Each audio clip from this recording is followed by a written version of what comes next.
Our closer look now at a crisis on campus. 60 universities have been put on notice by the Department of Education for how they've handled sexual assaults. Time magazine reports this week that nearly 1 in 5 college women have been victims, and the author of that cover story is here, along with a university president taking action. After this from Fusion's Eliza Menendez. At Columbia University this week, an issue coming out of the shadows into the national spotlight. The nationwide outcry about sexual assault on college campuses. I was raped by one of my close friends who is also a student at Columbia. Emma Sulkowicz is one of 23 students at Columbia University, many of whom say they've been victims of sexual assault on campus, filing a federal complaint that says the university has not taken the violence seriously. I decided to report my case to the school because I decided that something needed to be done so that he would stop attacking women on campus. What type of justice were you seeking from the administration? I just wanted him to get off campus. Last week, someone, who knows who, put graffiti on bathroom walls and flyers across the campus, accusing several students of rape. Columbia has scrubbed the walls and released a statement to ABC News saying they're increasing measures to prevent sexual assault and misconduct and support survivors. It all comes in the middle of a full-court press by the White House.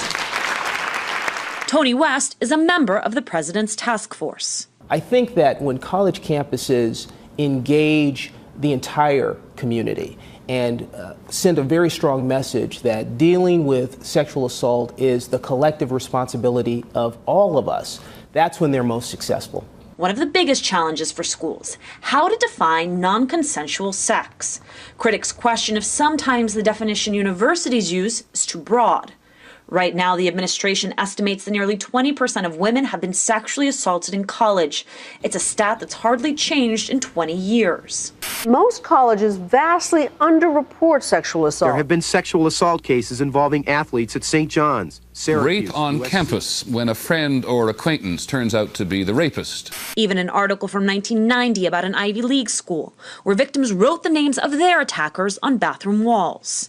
Kathy Harris was at Brown University then and would become an activist on campus sexual assault. Whenever there is some national news about campus sexual assault, there becomes some awareness by the schools that they need to do something. As time passes, it's going to blow over and things are going to go just back to how they were. I know this because we were talking about these things 25 years ago.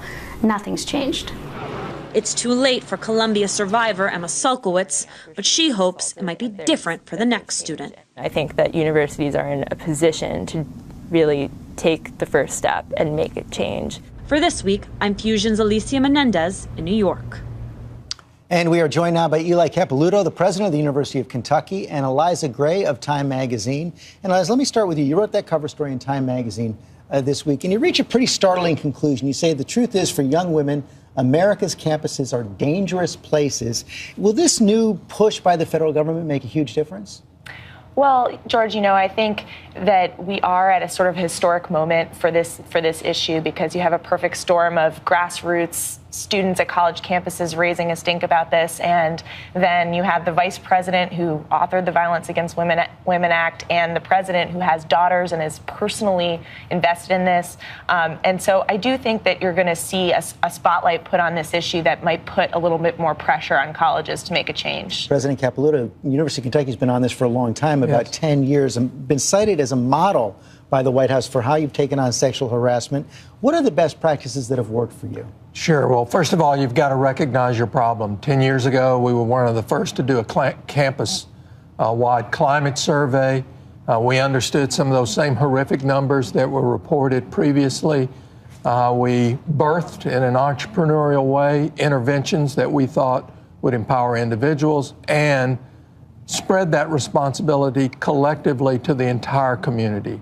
Our students, our faculty, our staff, our police force, others that you have to partner with in community to make a difference. And then you've got to stop and reassess, see how effective you are, repeat your surveys, refine, invest, and move forward. Is there more the federal government should be doing right now? Well, we have taken this responsibility on. It is a priority for us. One of the things we introduced, a Green Dot program. This is a way that I would say is equivalent to a designated driver in drinking situations, but it's so the Green Dot the Green Dot program. That program is designed to train college students so that they can be, and we target peer leaders, those who are likely to influence many people on campus. We've trained over 5,000.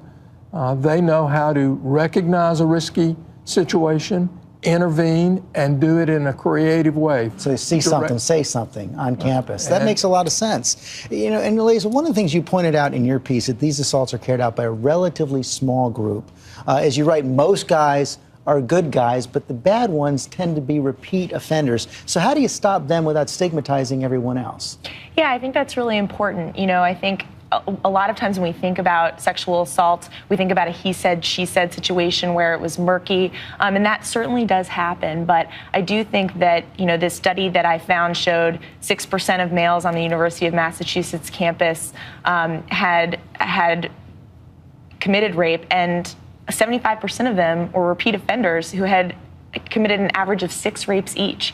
And so I think what we need to do is sort of speak to the people around them. So when you go to a fraternity party, sort of the training we were just talking about here, when you go to a fraternity party and you see one of your brothers bringing up a girl upstairs who looks too drunk, you know, be creative and spill a drink on him and say, hey man, your car's getting towed, and sort of create a diversion to separate them and keep them safe. Let's hope it works. Eliza Gray, Mr. Capilouto, thank you both very much.